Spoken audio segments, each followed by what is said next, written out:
Hello everyone and welcome to our channel rational talk again. हाल ही में Hindenburg नाम की एक फाइनेंशियल रिसर्च कंपनी है जिसने एक रिपोर्ट पब्लिश की और उस रिपोर्ट में उसने अडानी ग्रुप ऑफ कंपनीज के ऊपर कुछ सीरियस एलिगेशंस लगाए, कुछ इल्जाम लगाए। और उस रिपोर्ट में अडानी ग्रुप ऑफ कंपनीज के बारे में उसने ये कहा कि अडानी ग्रुप ऑफ कंपनीज ने स्टॉक मैनिपुलेशन किया है, अडानी ग्रुप ऑफ कंपनीज के ऊपर डेट बहुत ज्यादा है, कर्ज बहुत ज्यादा है और Adani group of company shell company का अडानी ग्रुप ऑफ कंपनीज ने शेल कंपनी का यूज किया है अपने एसेट और शेयर्स के वैल्यू को ओवर वैल्यू करने के लिए और मैनिपुलेट करने के लिए। तो ये सारे एलिगेशंस हिंडनबर्ग ने लगाई है। तो आज के इस वीडियो में मैं इस पर थोड़ी चर्चा करूंगा, थोड़ी बात करूंगा आपसे। ये वीडियो बहुत इंफॉर्मेटिव होने वाला है दोस्तों, आप इस वीडियो को एंड तक जरूर देखें क्योंकि इस वीडियो में मैं आपको शेल कंपनीज के बारे में बताऊंगा, शॉर्ट सेलिंग के बारे में बताऊंगा क्योंकि हिंडनबर्ग जो कंपनी है वो शॉर्ट सेलिंग ही करती है। मैं उसके बारे में भी बताऊंगा, स्टॉक मैनिपुलेशंस के बारे में भी मैं आपसे थोड़ी चर्चा करूंगा। तो वीडियो को एंड तक देखें जरूर से और इस वीडियो में आपको काफी इंफॉर्मेशन मिलेगा। तो चलिए शुरू करते हैं।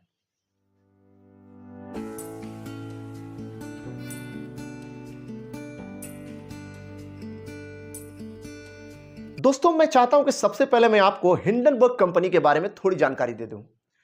यह कंपनी एक फाइनेंशियल रिसर्च कंपनी है, मतलब यह कंपनी फाइनेंस से रिलेटेड यानी कि किसी भी ऑर्गेनाइजेशन, कंपनी या इंस्टीट्यूट के बारे में अगर उसकी जो फाइनेंशियल रिपोर्ट, फाइनेंशियल स्टेटस, उसके अकाउंट स्टेटस, इन सब चीजों के बारे में रिसर्च करती है।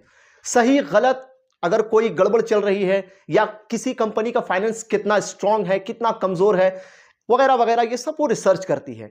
और उस कंपनी का, हिंडनबर्ग कंपनी का एक खास जो होता है वो गोल होता है, वो होता है शॉर्ट सेलिंग, जो कि मैं आपको बताने वाला हूं शॉर्ट सेलिंग होता क्या है। ये हिंडनबर्ग कंपनी जो भी रिपोर्ट पब्लिश करती है, एक्चुअल में इनका जो पर्पस होता है वो शॉर्ट सेलिंग करना पर्पस होता है। अब ये शॉर्ट सेलिंग क्या होता है दोस्तों, चलिए समझते हैं।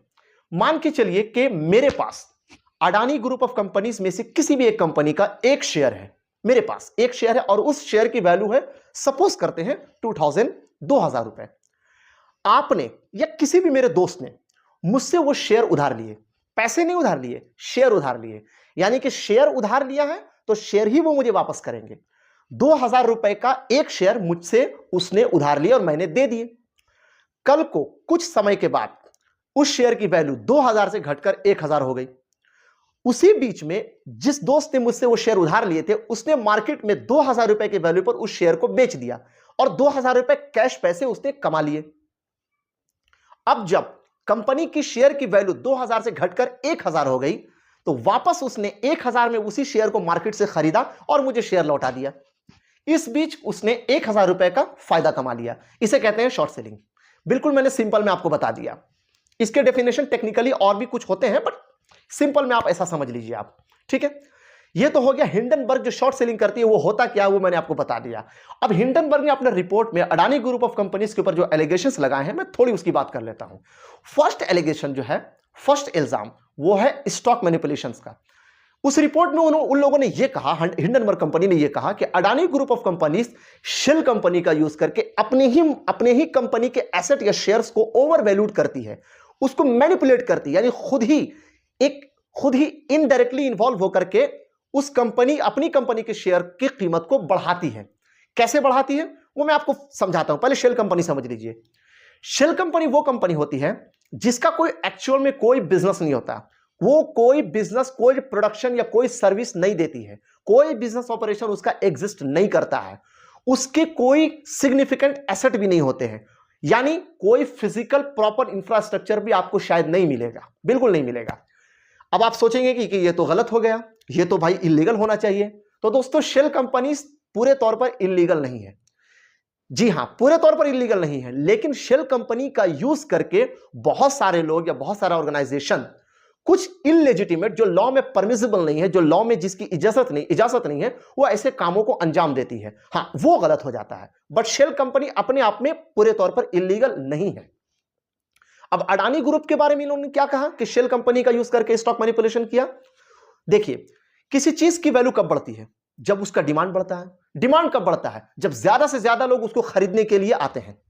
अब अडानी ग्रुप ऑफ कंपनीज के शेयर को अगर शेल कंपनी के द्वारा ऐसा रिपोर्ट में कहा गया है, मैं नहीं कह रहा हूं। अडानी ग्रुप ऑफ कंपनीज किसी शेल कंपनी के द्वारा, क्योंकि शेल कंपनी से कोई डायरेक्टली इन्वॉल्वमेंट होता नहीं है, शेल कंपनी के द्वारा अपने ही शेयर को खरीदवाती है। खरीदवाने से डिमांड बढ़ा, डिमांड बढ़ने से वैल्यू बढ़ गई। ये उस रिपोर्ट में ऐसा एलिगेशंस, ऐसे इल्जाम लगाए गए हैं। अब मैं बात करता हूं, ये हो गया स्टॉक मैनिपुलेशन। अब मैं बात करता हूं आपसे डेट के बारे में। तो जो कहा जा रहा है कि अडानी ग्रुप ऑफ कंपनीज के ऊपर बहुत ज्यादा डेट है, बहुत सारे कर्जे हैं, लगभग 2,60,000 करोड़ या 2.5 लाख करोड़ का लगभग कर्ज है, जिसपे ऑपोजिशन पार्टीज जो हमारे इंडिया में पॉलिटिकल पार्टीज है वो बहुत अपोज भी कर रही हैं, एक तरह से वो प्रोटेस्ट कर रही हैं, बहुत सारे वो भी इल्जाम लगा रहे हैं। तो पहले मैं आपको ये बता दूं कि ये सरकारी बैंक है, एसबीआई, खासकर जो बड़े बड़े सरकारी बैंक है, मैं 3 का नाम लेता हूं, bank of Baroda, Punjab national bank और एसबीआई। इन तीनों ने एक्सपोज किया है कि हमारे बैंकों से टोटल जो अडानी कंपनी का जो एक्सपोजर है, यानी कि जो टोटल लेंडिंग हुई है, कर्ज दिया गया है, वो टोटल ग्रोस एक्सपोजर 0.8% है। यानी 0.8% टोटल लोन का हम लोगों का अडानी ग्रुप ऑफ कंपनीज को दिया गया है। ये इन तीनों का एक्सपोजर है, डिक्लेरेशन है। ये गवर्नमेंट की बैंक की मैं बात कर रहा हूं, और भी बहुत सारे बैंक से और मार्केट से उनका कर्ज होगा। कर्ज तो हर कंपनी लेती है बिजनेस चलाने के लिए। तो ये स्टेट रन जो बैंक है, जो सरकारी बैंक है, जिस पर लोगों का एक भरोसा होता है और लोगों को सेंटिमेंट्स होते हैं कि सरकार की बैंक ना डूब जाए, पब्लिक का पैसा ना डूब जाए। तो ये डिक्लेरेशन इन तीनों बैंक ने दिया है। देखिए, एलिगेशंस हैं, लेकिन एलिगेशंस अभी पूरे तौर पर प्रूफ नहीं हुई है। तो मुझे जहां तक लगता है कि हमें इंतजार करना चाहिए, वेरिफिकेशंस हो रहे हैं, कुछ जांच पड़ताल हो रहे हैं। एक बात और, अडानी ग्रुप ऑफ कंपनीज ने खुद को डिफेंड करने के लिए भी अमेरिका के कोर्ट में ही केस किया है हिंडनबर्ग के खिलाफ। बिल्कुल, अगर उन पर इल्जाम लगे हैं तो उन्हें पूरा इख्तियार है कि वो अपने आप को डिफेंड करें और वो अपनी सच्चाई साबित करें, बिल्कुल उनको इख्तियार है। और एक बात और, ये एलिगेशंस अभी भी एलिगेशन से पूरे तौर पर प्रूफ नहीं हुई है, इन्वेस्टिगेशन चल रही है, वेरिफिकेशंस अपनी जगह पे हो रहे हैं, बाहर में भी हो रहे हैं इंडिया के, और इंडिया के जो खुद की हमारी एजेंसी है, सेबी हो गए या एनएससी नेशनल स्टॉक एक्सचेंज हो गए, या आरबीआई खुद भी कुछ मॉनिटरिंग कर रही है, कुछ रिपोर्ट ये लोग जो है एक्वायर कर रहे हैं, कुछ वेरिफिकेशंस चल रही है।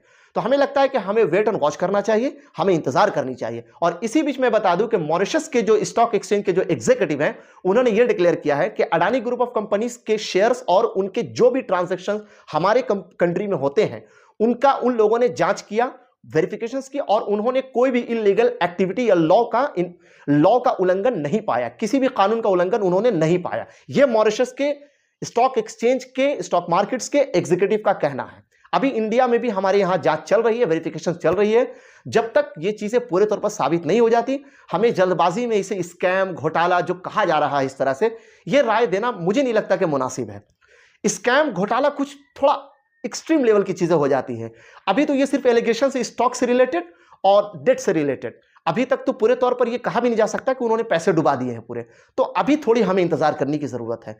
हाँ, ऑपोजिशन पार्टीज को पूरा हक है, वो तो अपोज करेंगे ही, डेमोक्रेसी है, डेमोक्रेसी में सबको राइट होता है किसी न किसी मुद्दे पर अपोज करना, सरकार से सवाल करना, वो उनका राइट है, वो बिल्कुल अपनी जगह पर ठीक है। बट मुझे नहीं लगता कि इतनी जल्दबाजी में हमें स्कैम या घोटाला या इस तरह के एलिगेशंस को बिल्कुल अपनी तरफ से इस तरह के बढ़ा चढ़ा करके लगाना चाहिए। एलिगेशंस लगे हैं तो हमें वेट करना चाहिए।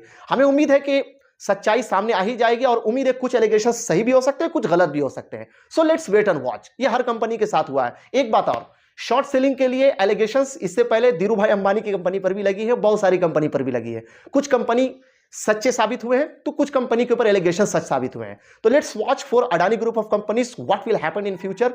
So hope for the best and please avoid making any extreme statement, at least for the time being now. मुझे लगता है कि आज की वीडियो में मैंने आपको जो भी बातें बताई हैं, ये बहुत इंफॉर्मेटिव रही है और आपको बहुत कुछ जानने को मिला होगा। और अगर आपको हमारी वीडियो अच्छी लगी, हमारी बातें आपको पसंद आई, आपको कुछ नॉलेज मिला है, तो प्लीज हमें सपोर्ट करें, हमारे चैनल को शेयर करें, हमारे वीडियो को शेयर करें, हमारे चैनल को सब्सक्राइब कर दें, लाइक कर दें। आप सपोर्ट करेंगे तो मैं भी मोटिवेटेड रहूंगा। तो मैं उम्मीद करता हूं कि आप हमें जरूर सपोर्ट करेंगे। Thanks for watching this video and thanks for giving such time to my videos. Thank you all and have a good luck please.